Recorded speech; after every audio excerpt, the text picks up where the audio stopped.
Oke, selamat pagi, siang, sore, dan malam pada semuanya ya.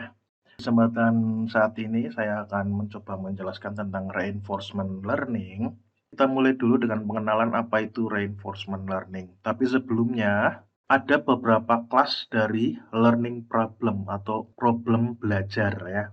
Yang pertama, Anda mengenal ada supervised learning ya. Di supervised learning, di domain ini, kita diberikan data X ya, ini data X, dan kita coba mempelajarinya dengan neural network, jaringan saraf ya, untuk memprediksi labelnya. Labelnya adalah Y ya.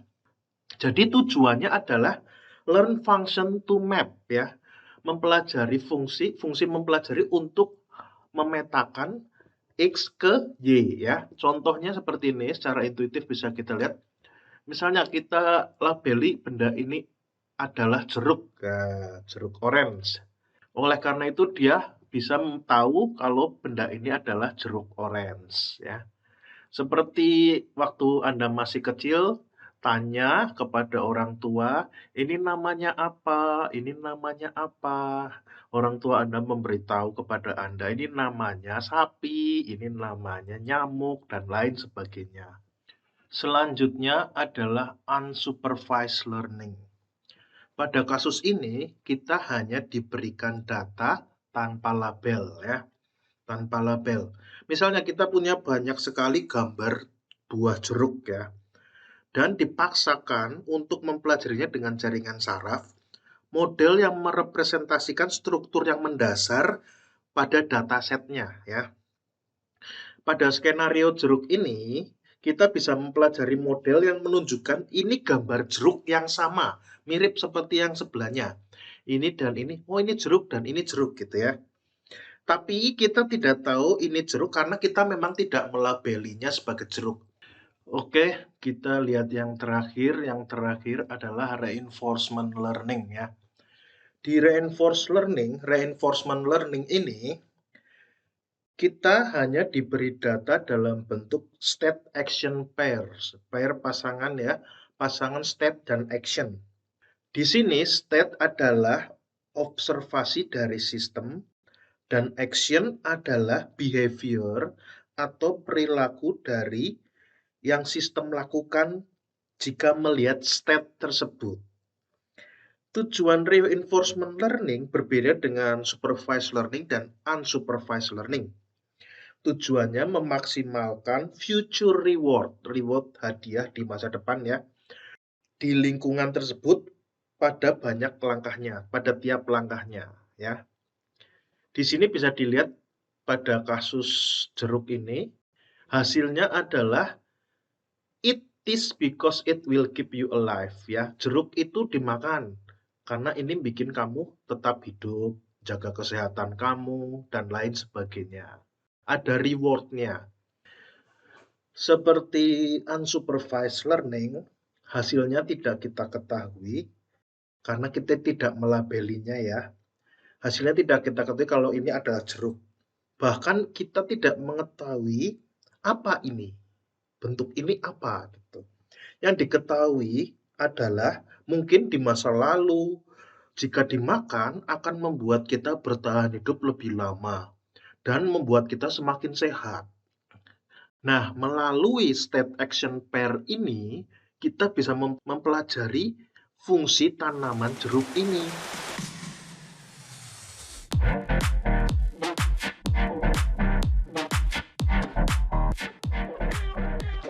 Untuk bisa memahami reinforcement learning, Anda harus mengetahui kata-kata kunci dahulu sebelum masuk ke detail yang lebih dalam ya. Jadi Anda harus mengetahui kata-kata kunci di reinforcement learning ini. Untuk awalnya kita mulai dengan agen. Apa itu agen? Agen bisa melakukan action di environment ya. Misalnya drone ya, drone yang mengantarkan paket kiriman ke rumah-rumah ya. Itu agen. Atau misalnya bisa jadi karakter di video game ya. Misalnya Flappy Bird ya, atau Super Mario Bros itu karakter, itu bisa disebut sebagai agen juga. Sesungguhnya Anda sendiri adalah agen di dunia ini. Selanjutnya, environment. Environment adalah dunia di mana agen hidup. Agen hidup, agen eksis, dan agen melakukan action. Koneksi antara agen dan environment adalah action. Agen mengirimkan perintah ke environment dalam bentuk action. Nah, di sini ada huruf A kecil T ya. AT ini adalah action pada waktu T yang agen lakukan pada environment ya. Jadi aksi, ini agen, ini aksi, ini lingkungan atau environment. Koneksinya seperti ini. Kita bisa menunjukkan action space ya, action space sebagai sebuah kemungkinan yang bisa agen lakukan di environment. Saya beri contoh misalnya agen bisa naik ke atas, belok kanan, belok kiri, atau turun ke bawah ya, seperti misalnya pada game Flappy Bird ya. Jika ditekan, burungnya akan naik ya. Jika tidak ditekan, burungnya akan turun ya, seperti itu. Selanjutnya adalah observation. Observation itu bagaimana environment berinteraksi kembali kepada agen ya, setelah agen melakukan action. Dan ini berpengaruh pada state di environment-nya. State adalah kondisi konkret dan yang segera, immediate ya, segera setelah dilakukan action. Misalnya seperti ini. State itu adalah gambar yang Anda lihat di mata saat Anda mengobservasi dunia di sekitar Anda menggunakan mata. Oke, kita lanjutkan. Selanjutnya adalah reward. Reward adalah juga sebuah feedback ya, umpan balik dari environment ke agen untuk mengukur kesuksesan atau kegagalan dari action yang dilakukan oleh agen. Saya contohkan misalnya di video game ya. Saat karakter Super Mario Bros ya, Mario Bros menyentuh koin, dia akan mendapatkan poin ya. Dari state yang diberikan, agen bisa mengirimkan output dalam bentuk action lagi ke environment lagi ya. Dan environment memberikan respon pada state baru dari agen. State selanjutnya berakibat pada reward yang selanjutnya juga. Nah, di sini perlu digarisbawahi, reward bisa segera diberikan atau ditunda. Kita lanjutkan, di sini kita bisa melihat total reward ya, total reward. Total reward di sini adalah hasil penjumlahan dari reward yang agen dapatkan atau dikumpulkan oleh agen setelah waktu tertentu T ya, setelah waktu tertentu T. Di sini ada R kecil I ya. R kecil ini adalah reward pada waktu I. Dan di sini juga ada R besar, R kapital T. R kapital T sini adalah return atau total reward dari waktu T sampai waktu tak terhingga atau infinity.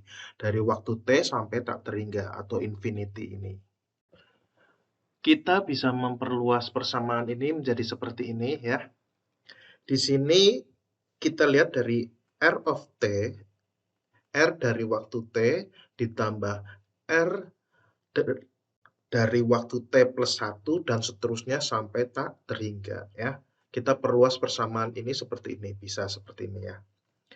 Oke, selanjutnya ini sangat umum ya, sangat umum untuk mempertimbangkan juga bukan hanya hasil penjumlahan total reward ya atau return, tapi juga kita mempertimbangkan discounted sum of reward ya.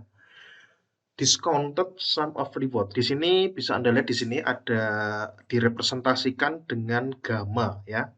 Gamma di sini. Dikalikan dengan future reward ya yang ditemukan oleh agen. Nah, ini kenapa sih? Kenapa kita perlu melakukan ini? Ini by design ya, by design. Kita melakukan ini untuk membuat future reward menjadi kurang penting ya daripada immediate reward. Future reward itu reward di masa depan menjadi kurang penting dibanding immediate reward, reward yang sekarang kita dapatkan. Jadi ini memaksakan untuk short term learning. Short term learning itu pembelajaran jangka pendek pada agen ya. Kita beri contoh, saya beri contoh misalnya Anda diberi uang sekarang 1 juta atau Anda menunggu 1 minggu lagi diberikan 1 juta. Otomatis Anda akan memilih yang sekarang 1 juta sekarang karena sama-sama 1 juta ya. Sama-sama 1 juta diberi 1 juta sekarang atau menunggu seminggu lagi. Anda akan memilih yang 1 juta sekarang. Itu untuk memaksakan pembelajaran jangka pendek daripada pembelajaran jangka panjang pada agen. Oke, kita bisa memperpanjang ya persamaan ini supaya lebih jelas. Nah, seperti ini. Jadi Anda bisa panjangkan seperti ini, ditambahkan terus dengan penambahan diskon faktor ini atau gamma.